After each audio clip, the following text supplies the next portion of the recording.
कि उसमें अगर कोई स्पेसिफिक जगह पे अगर कुछ हो तो बोलो बोलो जी, उसमें तब हम लोग ये कर लेंगे, ठीक है। बाकी देखते हैं ना क्या होता है, वो खत्म हो जाए एक बारी रिपीटेशन, उसके बाद देखा जाएगा फिर। हम्म। वहाँ पे भी लोग जुड़ते हैं तो वहाँ पे भी होता है, तो रिपीट वाला ये हो जाएगा। पहले शुरू करते हैं आज।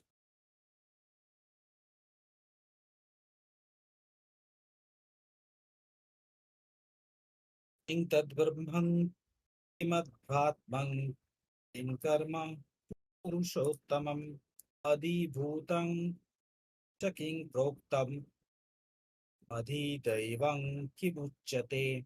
अर्जुन ने कहा, हे पुरुषोत्तम, वह ब्रह्म क्या है, अध्यात्म क्या है, कर्म क्या है, अधिभूत नाम से क्या कहा गया है, और अधिदेव किसको कहते हैं। तो अब इसमें क्या हो रहा है, इसमें अर्जुन पूछ रहा है। ये अष्टम अध्याय पहला श्लोक। इस अष्टम अध्याय का नाम है अक्षर ब्रह्म योग। तो प्रश्न क्या क्या उन्होंने किया, हे पुरुषोत्तम, तद्ब्रह्म क्या है, आध्यात्म क्या है, कर्म क्या है, अधिभूत क्या है, अधिदैव क्या है, इस देह के अंदर में अधियज्ञ क्या है, किस रूप में ये यहाँ पे है, मधुसूदन ये भी बताओ, सब मुझे बताओ, पुरुषोत्तम मुझे बताओ। नेक्स्ट श्लोक को भी एक साथ में कर लेते हैं। अधिजज्ञं कथं कोहत्र देहस्मिन् मधुसूदनः प्रयाण काले च कथं गेय हसी नियतात्मभि। हे मधुसूदन, ये है अधियज्ञ कौन है और वो इस शरीर में कैसे हैं, तथा युक्त चित्त वाले पुरुषों द्वारा अंत समय में आप किस प्रकार जानने में आते हैं। तो मधुसूदन ये भी बताइए कि संजत चित्त अगर जो भी जन है, उनके जब मृत्यु काल उपस्थित होता है तो किस रूप से उनको जान पाते हैं। तो भगवान ने इसके पहले सप्तम अध्याय में जो लास्ट का जो दो श्लोक था, उसमें जिस सात पदार्थों के बारे में उन्होंने कहा था, अब साधक अर्जुन उसको समझने का कोशिश में अपने खुद के अंदर में उसको डालने के लिए उसके रिलेटेड ये प्रश्न कर रहा है कि आपने जो ब्रह्म के बारे में कहा है वो ब्रह्म क्या है, अध्यात्म क्या है, कर्म क्या है, अधिभूत क्या है, अधिदैव क्या है, इस देह में अधियज्ञ क्या है, और किस प्रकार से वो यहाँ पे है प्रयाण काल में, मतलब मृत्यु काल में किस उपाय में आपको जाना जाता है। और ये सभी प्रश्न साधक भगवान को पुरुषोत्तम और मधुसूदन ये दोनों भाव से प्रत्यक्ष करके हुए बता रहे हैं। मतलब साधक यहाँ पे क्या हो रहा है, हर ब्रह्म मतलब पंच तत्व से जो है हर ब्रह्म का अंश विहीन होकर तटस्थ पुरुषोत्तम में अक्षर ब्रह्म का समीपवर्ती होके वो देख रहे हैं कि कुटस्थ चैतन्य में भगवान ही, श्री भगवान ही अक्षरातीत निरंजन पुरुष पुरुषोत्तम होके, और वो ही पंच तत्व विषय भोगांक का रूप मधुर नाशक मधुसूदन होके वो है। इसलिए इन दोनों श्लोकों में भगवान को उन्होंने पुरुषोत्तम और मधुसूदन ये दोनों तरीके से उन्होंने बुलाया है।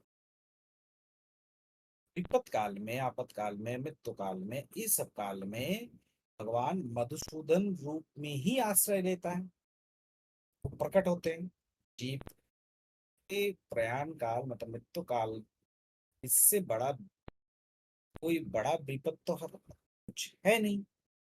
उस समय वो मधुसूदन मधुर नाशक रूप में मधुसूदन, अर्जुन प्रयाण काल के उस वक्तव्य को रखने के लिए मधुसूदन नाम लिया, ठीक है। इसके बाद क्या बोल रहे हैं, से भगवान उवाच अक्षरं परमं ब्रह्म स्वभावो अध्यात्ममुच्यते भूत भावद्भवत् करो विसर्ग कर्म संगितः। श्री भगवान ने कहा परम अक्षर ब्रह्म है। अपना स्वरूप अर्थात जीवात्मा अध्यात्म नाम से कहा जाता है तथा भूतों के भाव को उत्पन्न करने वाला जो त्याग है वह कर्म नाम से कहा गया है। ठीक है। अब क्या बोल रहे हैं वो किस तरीके से आगे बढ़ रहे हैं।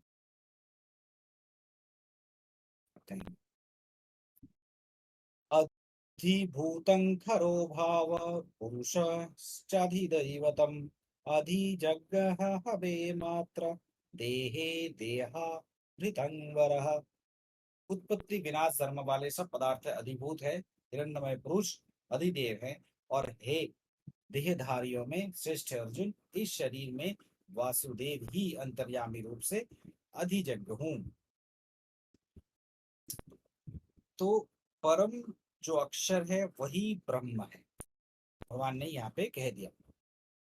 स्वभावत आत्मात्म इसी को कहते हैं। जो विसर्ग है यज्ञ भूत भाव के जो उद्भाव कारक है वही कर्म है। देही श्रेष्ठ कहा गया है कि वो क्षत्रिय है, देही श्रेष्ठ इसलिए उसको कहा गया है। देही श्रेष्ठ मतलब जिसका क्षय है उसको अधिभूत कहा जा रहा है। पुरुष जो है वो अधिदैव है और देह के अंदर में मैं ही अधिक हूँ। तो भगवान मतलब इसको कहते हैं भगवान का डेफिनेशन में ऐश्वर्यस्य समग्रस्य विद्यस्य जशस्य श्रेय ज्ञान वैराग्यस्य तथैव शन्यां भग इति श्रीतम। मतलब इसमें समग्र ऐश्वर्य वीर्य जस सौभाग्य ज्ञान वैराग्य ये 6 प्रकार के गुणों का एक धार में समावेश है, वही भगवान है। ऐश्वर्य वीर्य जस सौभाग्य ज्ञान वैराग्य। ठीक है। तो ये जो 7 प्रश्न उन्होंने किया है तो इसके लिए भगवान के श्रीमुख मुक्तात्ता नीचे बोध रूप भगवान को साधक को मीमांसा करके वो दे रहे हैं। ठीक है। और जब उस साधक कुटस्थ चित्त बिंदु में अपने आप को रख के अपने को ये प्रश्न कर रहा है तो उसे ये मिल रहा है अक्षरं परमं ब्रह्म। मतलब जिसका परिणाम नहीं है, उस जिसको बदलना नहीं है, नित्य जो है वही ब्रह्म है। अक्षर अक्षर मतलब जिसका क्षय नहीं होता, परिणामता जिसमें नहीं है। कूटस्थः क्षर उच्यते। कूट में जो पड़ जाने के बाद एक हो जाने के बाद जो नाना प्रकार आकार धारण करता है वो एक। कूट का अर्थ चरणकार जैसे आ, इसके ऊपर रख के सोना काटता है, ठीक है, उसको भी कूट बोलते हैं। ठीक है। तो उस कूट के ऊपर सोना जैसा नानान प्रकार के रूप धारण करके विभिन्न प्रकार के ज्वेलरी बनता है और उस ज्वेलरी के बेसिस पे उसका डिफरेंट डिफरेंट नाम जैसे होता है, लेकिन उसको अगर गला ले फिर वो उस रूप को मतलब उस ऑर्नामेंट का रूप भी विलुप्त होके फिर से जैसे सोना चला आता है और सोना सोना ही रह जाता है, वैसे ही एक चैतन्य घन कूट में प्रकृति पट में जब प्रतिबिंबित होता है तब वो नाना प्रकार के आकार धारण करता है। एक उदाहरण ऐसा भी ले सकते हैं जैसे सूरज का किरण, अभी ठंडे का टाइम आ रहा है तो ओस जैसे गिर रहा है तो रास्ते में चलते हुए रास्ते में जो घास जो है उसके ऊपर घास के ऊपर जब ये जल पड़ा हुआ रहता है उसके ऊपर जब लाइट रिफ्लेक्ट होते आता है तो जैसे डिफरेंट डिफरेंट रंग उससे निकलता है 7 प्रकार के। लेकिन शिशिर बिंदु जो है वो तो एक ही प्रकार के हैं, लेकिन हम लोगों को डिफरेंट डिफरेंट कलर्स वहां से देखने को मिलता है।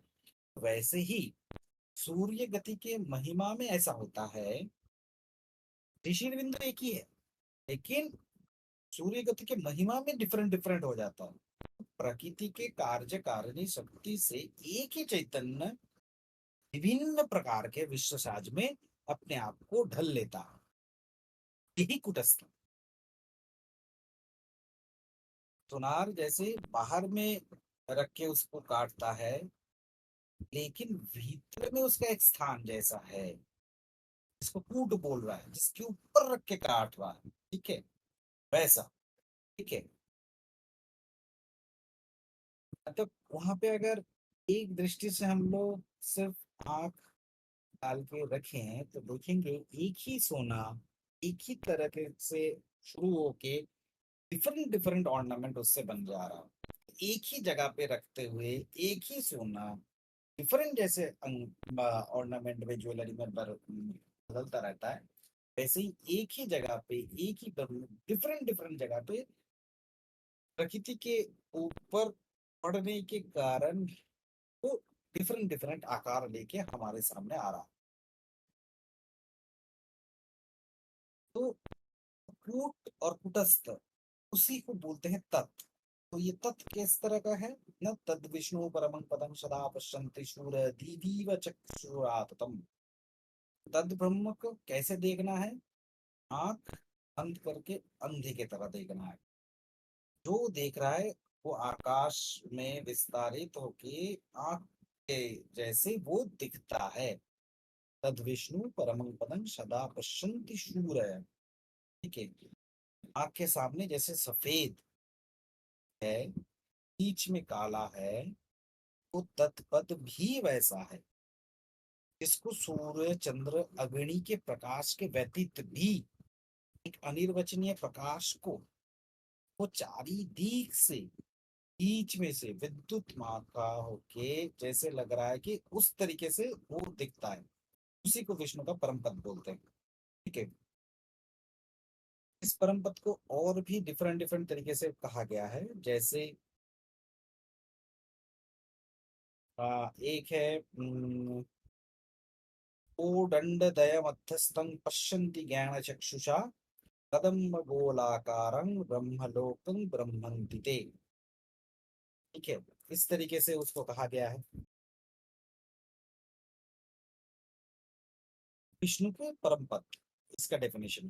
ठीक है, इसके बाद आता है स्वभाव। स मतलब ने खुद का, आप मतलब वो आ, आपको कोई शब्द से इसको डिफाइन नहीं कर सकते इसको। ठीक है, क्यों? जगत में जीव किस दो प्रकार के हैं। एक बोल रहे हैं कि स्त्री है, मतलब मनुष्य के लिए स्त्री है पुरुष है। स्त्री थे स्त्री भाव, पुरुष है पुरुष भाव। ठीक है, उसके साथ में आकांक्षा। अब जब ये आकांक्षा है शांतिमय अवस्था, उसमें प्रकाश नहीं है, तो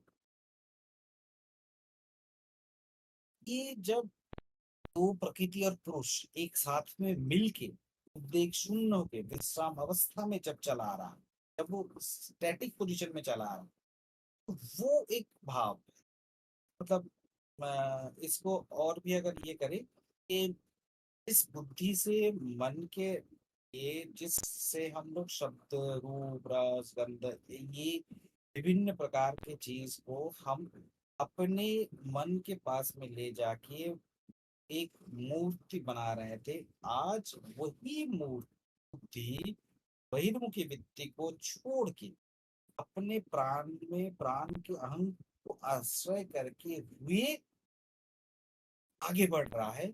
स्वभाव ही एक भाव का वो दूसरा नाम में आध्यात्म।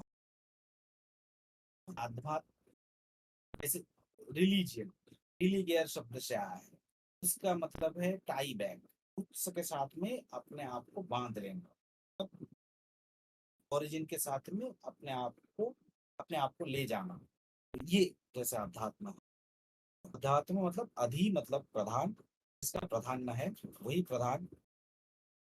तो इस जगत व्यापार में जो अच्छा अच्छा बुरा जो निश्चय करता है वही प्रधान है।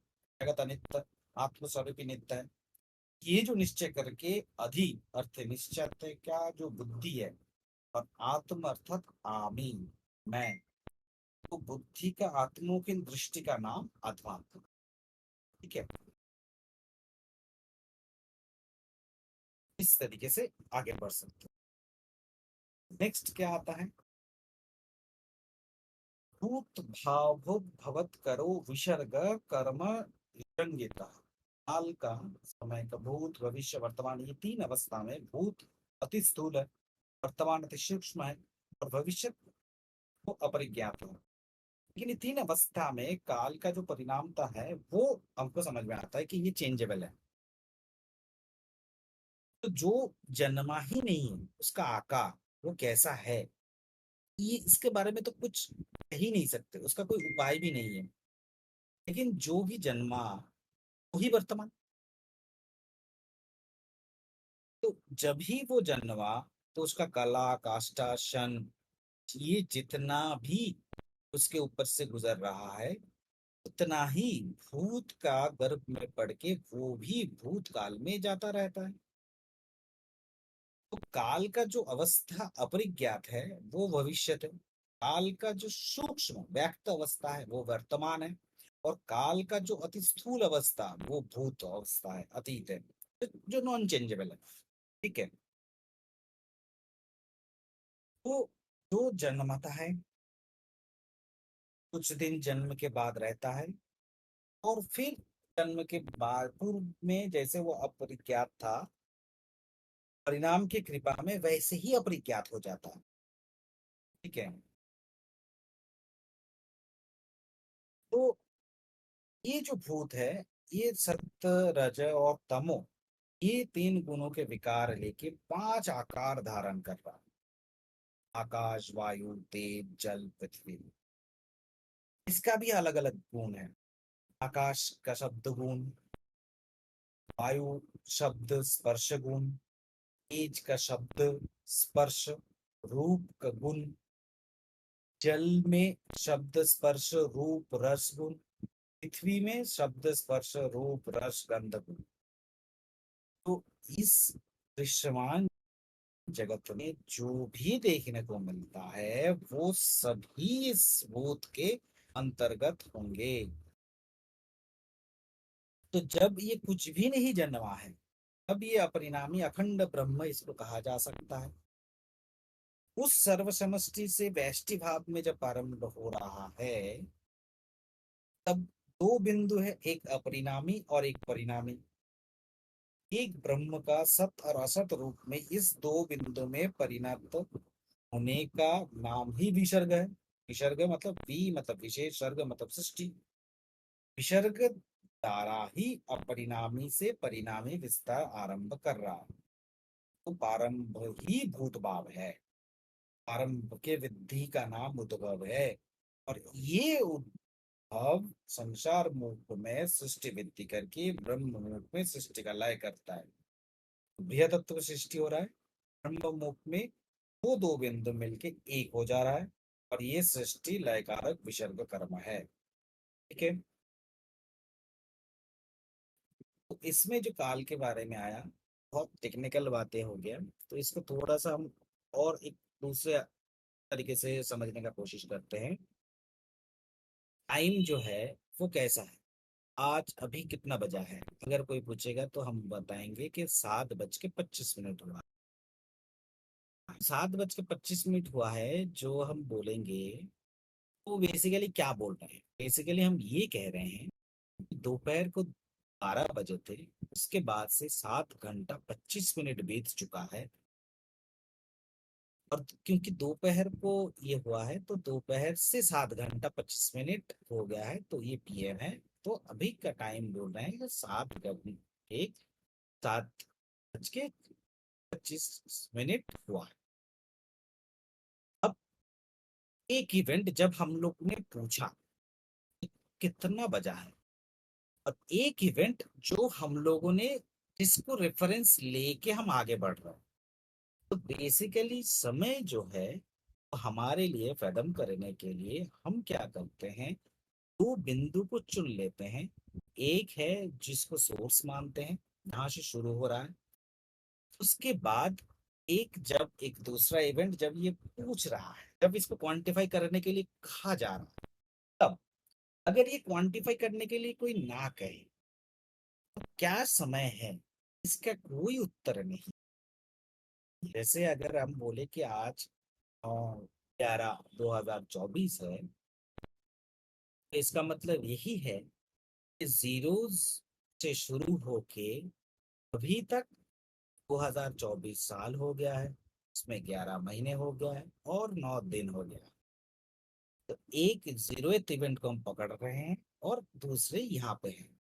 तो समय का जो परिणामी जो भाषा है उसके बारे में कहा, ये एक इल्यूशन है। ठीक है, इसके बारे में कहा है समय सिर्फ एक इल्यूशन है। वो सिर्फ इतना ही है जो हमें जो चाहिए, दो इवेंट के बीच वाला। तो सृष्टि से पहले वाला समय काल अधिभूत वो है ही नहीं। क्यों नहीं है? क्योंकि उसके पहले वाला जो इवेंट है वो डिफाइंड नहीं है। कि जब अगर वो कभी डिफाइंड हो जाए, अगर हम कर पाए, तब बता सकते हैं।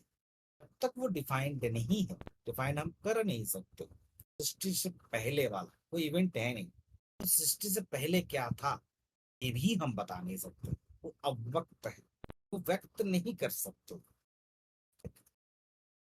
अब अधिभूत काल त्रय में जो खंडित है, छठ विकार संपन्न है, मत लोक में है, नाशवान है, जिसका खर भाव है, ठीक है, जिसका देहादि पदार्थ है, विद्धि आत्मा के ऊपर जो परित्याग करता है, इसको लेके जो खेल करता है, वो है अधिभूत अवस्था।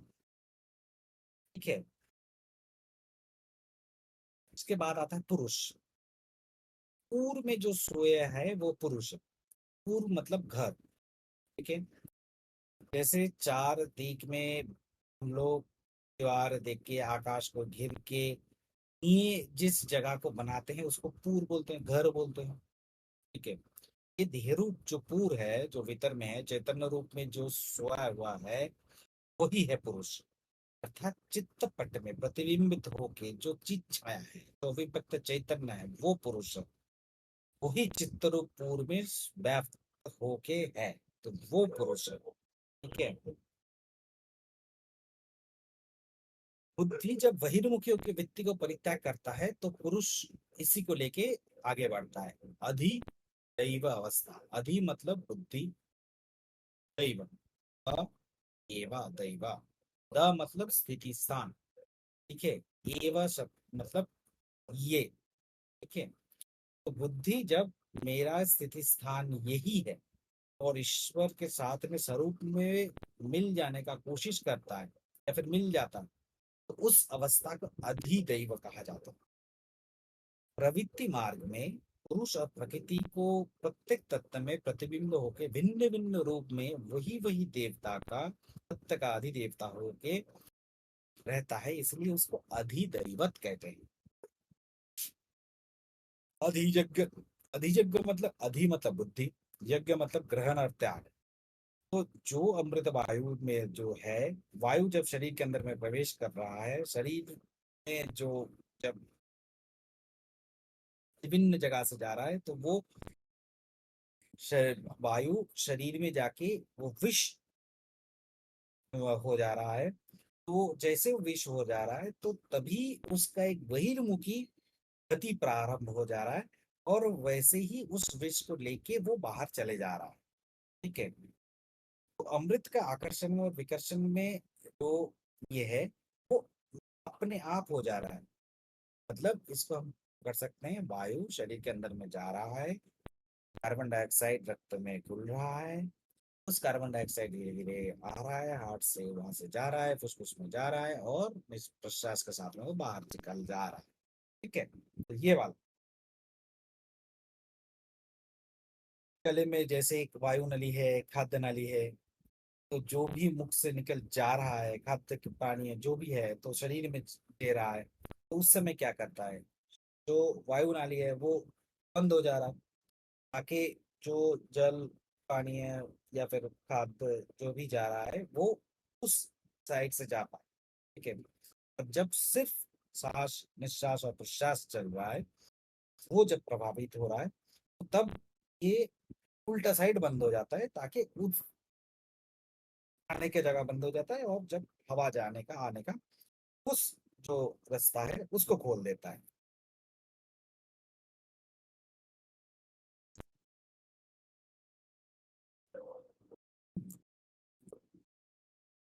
तो इसी को अधिजग्ग कहते हैं। अहं शब्द का आत्मा अत्र। ठीक है। अहं ही अधिजग्ग है। जब तक ये चल रहा है तब तक अहं है, मैं हूं। जब ये बंद हो जा रहा है तब मैं भी नहीं हूं। ठीक है। इसके साथ में अर्थात अ शब्द में सृष्टिकर्ता जैसे है, क शब्द में भी प्रजापति ब्रह्मा को समझा जाता है। ठीक है?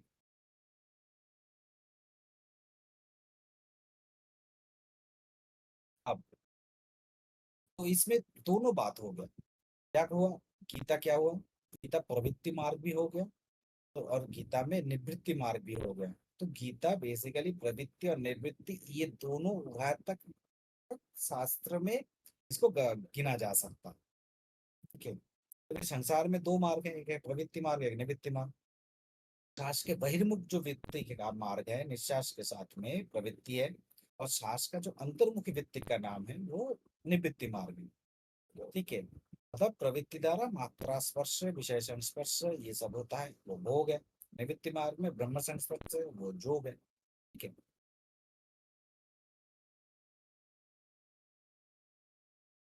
तो भगवान आचार्य से शंकराचार्य क्या बोल रहे हैं? उनका कहना है कि प्रवृत्ति का जो कर्म है वो निष्काम भाव में ईश्वरापीत अगर हो जाता है, तो बुद्धि के साथ में अगर वो अनुष्ठान किया जा सके, तो निवृत्ति का फल उत्पादन कर सकता है। और यज्ञार्थ कर्म, कर्म जो इसी को कह रहे हैं। ठीक है। अब अभी तक जो हम लोगों ने आगे बढ़ा, तो उसमें हम लोगों ने एक साइड देखा। इसके साथ में ब्रह्म का एक भाग है। ठीक है। ऋतंग सत्तंग परम ब्रह्म। ब्रह्म ऋतंग है, सत्तंग है, और ये तीन भाव में ही वो अधिभूत होता है। ऋतंग सत्तंग ब्रह्म। ठीक है। चंडी पढ़ेंगे तो उसमें भी आपको मिलेगा सा विद्या परमा। ब्रह्म शक्ति रूपिणी महामाया जो है वो भी अविद्या, विद्या और परमा, ये तीन में है। तीन तीन भाव में ही, तीन नाम में ही अभिहिता होता है। ठीक है। तो उसका जो ब्रह्म सत्ता है वो तीन भाग में वो निकल सकता है। एक निर्गुण भाव, एक निर्गुण सगुण मिश्र भाव, और एक पूर्ण सगुण भाव। जो निर्गुण भाव है वो सत है, अपरिणामी, अव्यक्त चैतन्य सत्ता। तो भाव वाक्य और मन के अगोचर भाव में है। दूसरा है निर्गुण सगुण मिश्र भाव, जिसके साथ में चित्त जुड़ जाता है, जो व्यक्त ज्योतिर्मय चैतन्य सत्ता है। उसके बाद पूर्ण सगुण भाव, जहाँ पे आनंद भी आता है, तो उसमें व्यक्त ज्योतिर्मय पूर्णमान चैतन्य सत्ता प्रकट हो जाता है, यही परम है। ठीक है। तो इसी तरीके से ब्रह्म शक्ति मतलब जो माया है, उसका भी तीन भाग, तीन अवस्था है। सगुण जब माया है तो ज्ञानमयी है, उसको परम बोलते हैं। रजगुण में जब माया है तो क्रियामयी है, भक्तिमयी है, विद्या है। और जब तमोगुण में है तब कर्ममयी है, इच्छामयी है, द्रव्यमयी है। ठीक है। या फिर विषय श्री है। विषय श्री को ही बाद में उन्होंने अविद्या के नाम से अभिहित किया है। तो उसमें अविद्या में खर ब्रह्म जो खर पुरुष है, जो अंदर में है, वो ही जीवात्मा नाम से अभिहित हो। ठीक है। ब्रह्म का जो विसर्ग के बारे में है, निर्गुण अवस्था, ब्रह्म में सत्ता शक्ति जो है वो अभेद भाव से एक साथ में है। तो इस अवस्था में ब्रह्म का अनिर्देश है, अव्यक्त है, निष्क्रिय है। अब जब ये सगुण भाव में अवस्था में आ रहा है, तब कामना का, इच्छा का स्फुरन हो रहा है। तो ब्रह्म परम या फिर भगवान होके, भगवान का डेफिनेशन में जो दिया गया है, छठ गुण जो है वो होके पुरुष मूर्ति धारण करके आदि पुरुष हो रहा है और सृष्टि कामना में बहु होके कामना का विस्तार कर रहा है। तो इसी इच्छा के कारण सत्ता और शक्ति पृथक होके पुरुष और प्रकृति ये दो नाम में विभाजित होता है। ये जो पृथक अवस्था है इसको उसको विसर्ग अवस्था, तो हम लोग द्विबिंदु जो गोल्ला गोल्ला पकड़ के जो विसर्ग बनाते हैं, ठीक है, मतलब विशेष का सृष्टि हो रहा है। और ये विसर्ग में जो बिंदु ऊपर में है वो पुरुष, अधो बिंदु जो है प्रकृति, और प्रकृति नाम ही विशेष है, ठीक है। और ब्रह्म का विसर्ग है। विसर्ग का मतलब बी मतलब विपरीत, सर्ग मतलब सृष्टि, विसर्ग मतलब सृष्टि का विलय, सत्ता और शक्ति का पृथक भाव का विलय हो जाता है, ठीक है। अध्यात्म में भी दो भाग है, भाव और आत्मा, ठीक है। आत्मा में जो भाग है, देह है, स्थिति है, जीव है, स्वभाव है, परमात्मा है, ठीक है। ऐसे एक यही शब्द का डिफरेंट डिफरेंट जगह पे है, तो इतना डिटेल में नहीं जाते। प्रवृत्ति मार्ग का जो अर्थ है स्वभाव सब अर्थ ब्रह्म जीव दो भाव में चला जा रहा है, निवृत्ति भाव में स्वभाव स और विषय को छोड़ते हुए जो ब्रह्म के साथ में मिल जाता है वो स्वभाव, ठीक है। चलो आगे बढ़ते हैं। कले च मामेम स्मरन् मुक्ता कलेवरम जब प्रयाति समद्भावं जाति नास्तत्र संशय। जो पुरुष अंतकाल में भी मुझको ही स्मरण करता हुआ शरीर को त्याग कर जाता है वो मेरे साक्षात स्वरूप को प्राप्त होता है, इसमें कुछ भी संशय नहीं है। तो इसमें क्या हो रहा है अब, इसमें आगे बढ़ते हुए क्या कह रहे हैं कि इस उपाय में उसको प्रयाण काल में गया होगा। तो अब इसके बारे में आगे बढ़ रहे हैं कि 5 नंबर श्लोक से 8 नंबर श्लोक तक भगवान उसके बारे में कह रहे हैं कि अंत काल में मुझको शरण करते हुए अगर कोई कलेवर अपना शरीर त्याग करता है तो वो मदभाव प्राप्त होता है, मेरा ही भाव प्राप्त होता है। तो इसका कारण क्या है? इसका कारण 6 नंबर में है।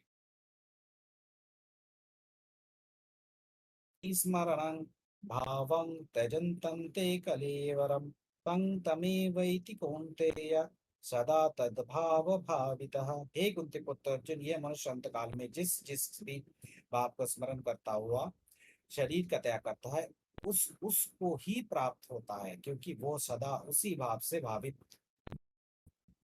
रहा है। तो क्या बोल रहे हैं, कलेबर त्याग करते समय, शरीर त्याग करते समय जिस भाव का स्मरण होता है वही भाव प्राप्त होता है। तो अब क्या कह रहे हैं सप्तम श्लोक में? सप्तम श्लोक में वो कह रहे हैं तस्मात् सर्वेषु कालेषु मामानुस्मरयुद्धश्च मर्त्यत मनोबुद्धि मामे वैशं संशयम्। इसलिए हे अर्जुन, तू सब समय में निरंतर मेरा स्मरण कर और युद्ध भी कर, इस प्रकार मुझ में अर्पण किए हुए मन बुद्धि से युक्त होकर तू निस्संदेह मुझको ही प्राप्त होगा।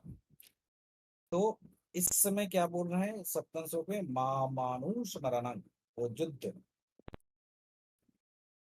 अब क्या बोल रहे हैं 8 नंबर श्लोक में? वो कह रहे हैं अभ्यास योग युक्तेन चेतसा नन्नगामिना परमं पुरुषं दिव्यं जाति पार्थ नु चिंतयना। तो इसमें क्या कह रहे हैं, हे पार्थ, ये नियम है कि परमेश्वर के ध्यान के अभ्यास रूप योग से युक्त दूसरी और ना जाने वाले चित्त से निरंतर चिंतन करता हुआ मनुष्य परम प्रकाश रूप दिव्य पुरुष को अर्थात परमेश्वर को ही प्राप्त होता है। तो इस प्रकार अभ्यास योग से चित्त जब अनन्यगामी हो जाता है तभी परम पुरुष का प्राप्ति होता है।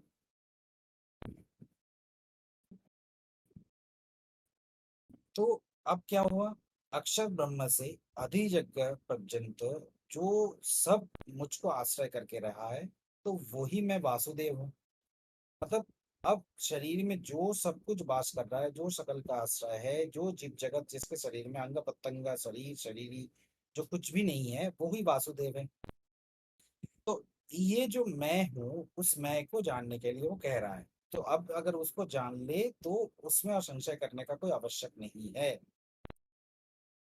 इसके साथ में वो क्या करे, आयु खत्म हो रहा है, मृत्यु सामने आ रहा है, ये जो संधि समय है, इस समय जो मनोवृत्ति लेके शरीर का शेष निश्वास जो त्याग कर रहा है, तो उसी अवस्था को प्राप्त हो रहा है।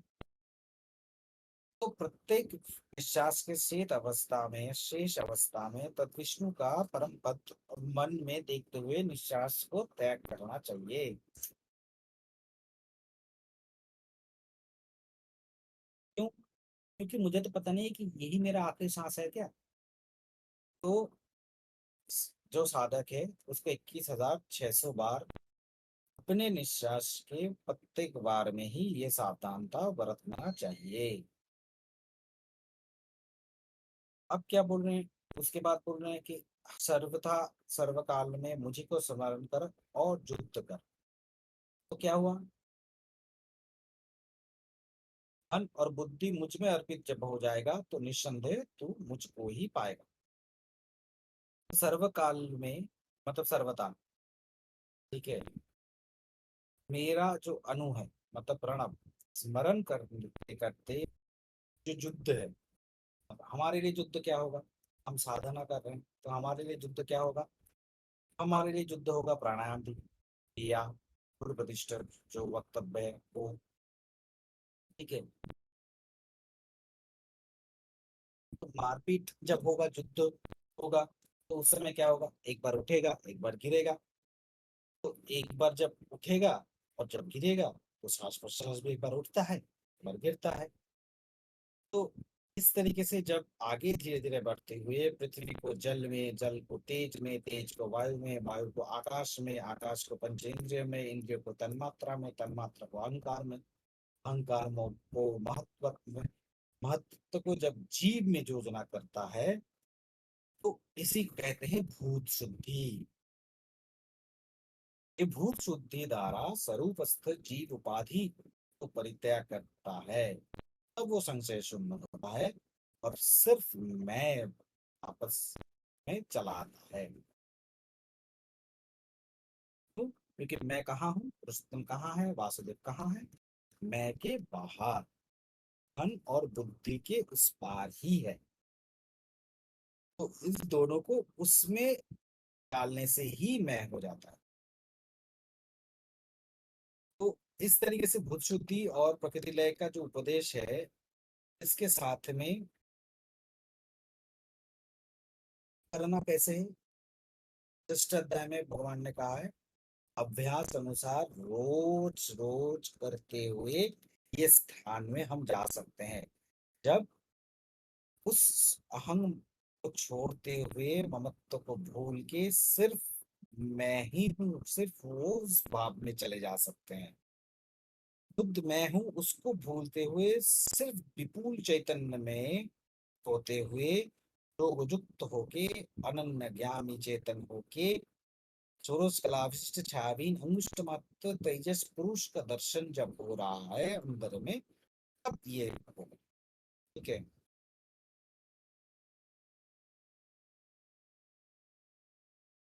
युक्त अवस्था।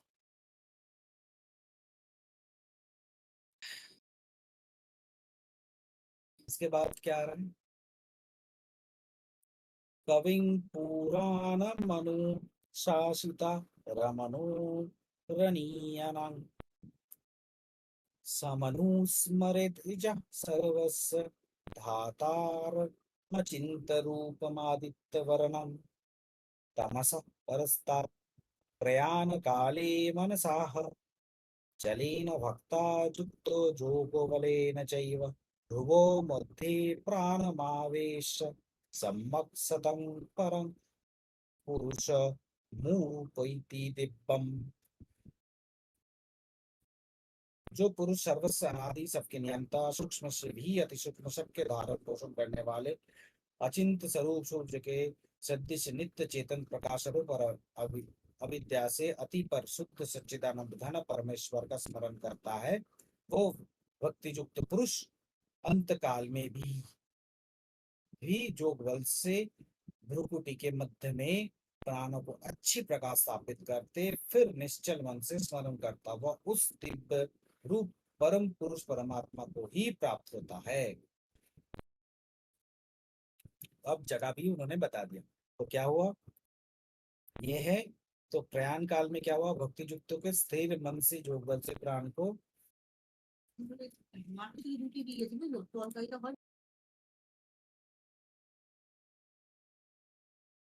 तो परम कवीनांग पूर्णांग, ये जो सब इसमें हुआ तो परमांग पुरुष दिव्य प्राप्त हो जा रहा है।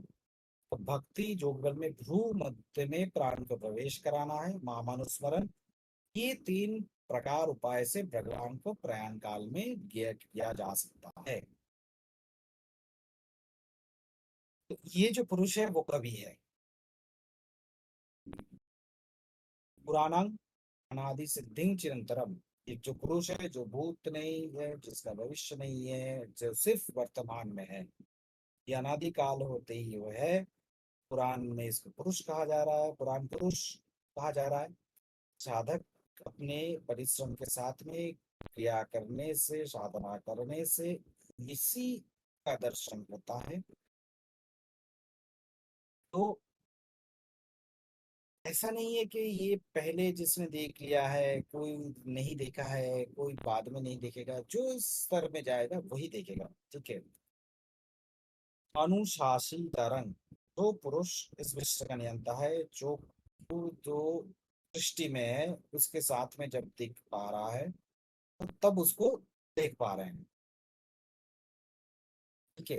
अनोरियांश, अणु से भी अणु, सूक्ष्म से भी सूक्ष्म। तो पृथ्वी में जो अणु दिख रहा है, एक अणु के भीतर में जल के 10 अणु, जल के अणु के भीतर में 10 तेज के अणु, एक तेज के अणु में 2 वायु के अणु, वायु के अणु में 10 आकाश के अणु। तो भूत के मध्य में आकाश, सूक्ष्म भूत, तो और कुछ नहीं है। तो इसमें भी ब्रह्माणु। तो इस तरीके से वो धीरे धीरे आगे बढ़ रहे हैं। तो इसलिए इस उपदेष्टा पुरुष को उन्होंने अणु बोल के निर्देश कर रहे हैं।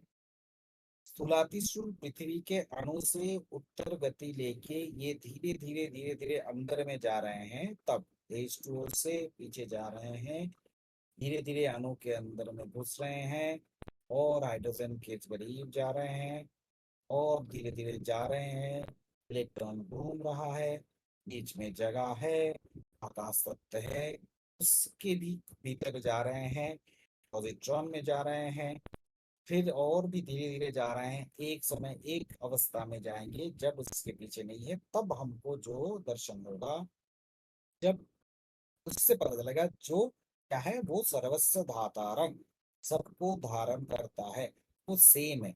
अगर हम जल के अणु से जाए कि लोहा के अणु से जाए कि किसी भी अणु के अंदर से जाते हुए जाए, तो धातारंग सकल पदार्थ के जो धाता जो करता है, वो एक ही जगह पे हम लोग आके उस निर्विकार साक्षी स्वरूप परम पद पुरुष को ही प्राप्त होंगे। इसको सर्वस्व धाता कहा जा रहा है। अचिंत रूपम, क्यों? इस रूप को चिंता करके हम नहीं पा सकते, क्योंकि क्या है, क्योंकि कीर्तकर्म का जो सोचना है वही चिंता है।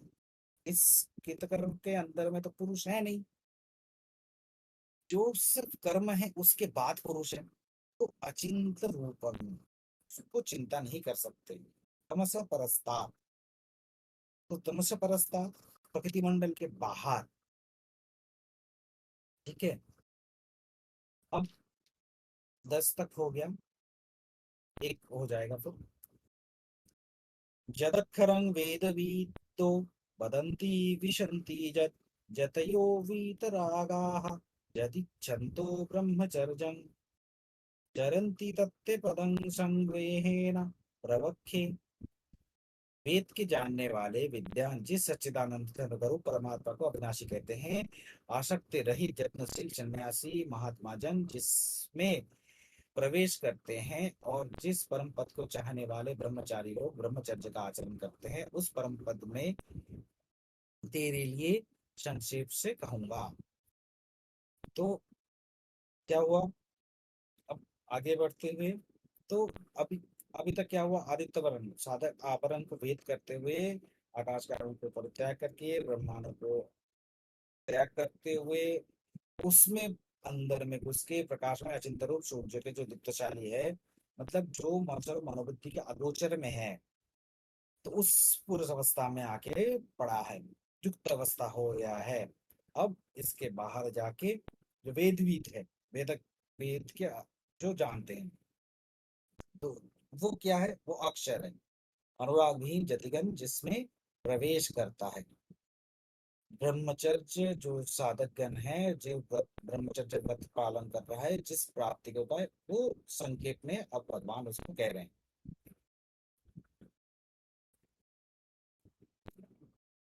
वेद वेद वेद कैसे प्रतिपादित होता है, वेद के साथ में घन च प्रत्यय करके, अर्थात ज्ञान।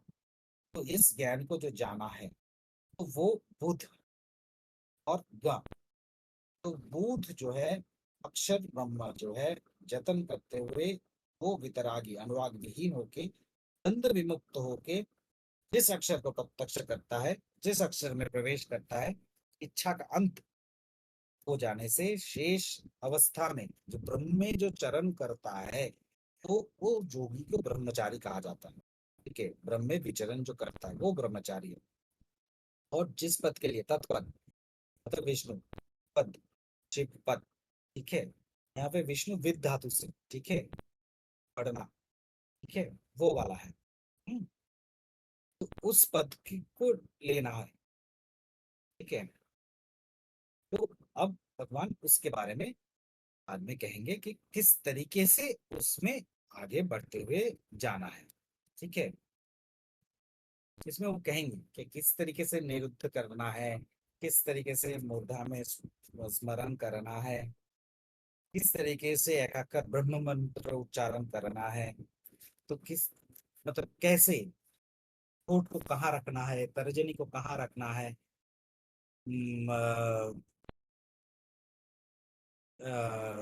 आंख को कैसे रखना है, ठीक है, किस तरीके से उसको बंद करना है, ठीक है। प्रणव का अर्थ क्या है, नक वम, शब्दे प्रकृष्ट पूर्वक, नक शब्दे आत्मा और वंग शब्दे शून्य, प्रकृष्ट पूर्वक देहात्माभिमान जिसमें शून्यकार करता है, वो प्रणव है, ठीक है। तो उसमें हम नेक्स्ट दिन आगे बढ़ेंगे।